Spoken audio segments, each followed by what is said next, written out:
The Barca lounger, the hideous Barca lounger. Sharon, the decorator, was just so upset because the set really looked beautiful that we had to move that in the middle of the set. I loved it because it just set everything off. And so she brought in a Barca lounger. She was trying to. It looked about like some fancy Saarinen chair or something. And we said, no, Sharon, this really has to look like a piece of crap. So she wanted a beat up old Barca lounger.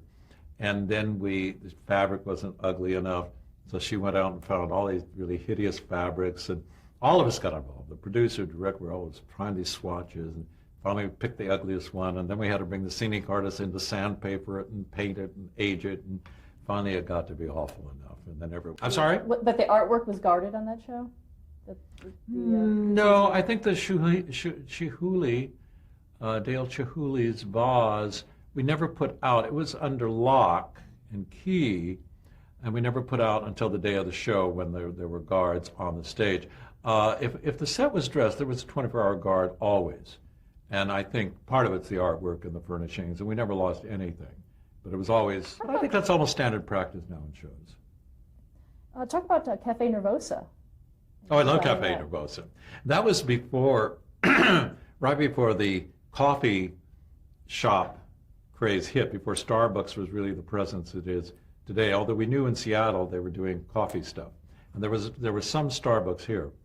And Wendell Johnson and I, as I recall, the original set was a cafe, and I like to think that I said it to the producers that why don't we make it a coffee shop, because it's Seattle and that's what they're known for, and that's really getting. And they said great.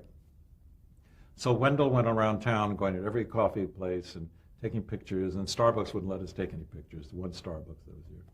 And so then we did this compilation of photos and made the Cafe Nervosa. And Wendell came up actually with the logo, which I thought and I just loved that set. I remember one thing, having to convince people that double door, because in Seattle it really gets cold and rainy, so you have the outside door, you come into a little vestibule that's windowed off, and then you have the door inside. It makes action tougher, because what everyone really likes is one door in and out of the set. But thank God for these guys and Jimmy Burrows. They said, no, we'll deal with it realistically. Let's go for it. And they did, and I just like that. The other set was the radio station. Right.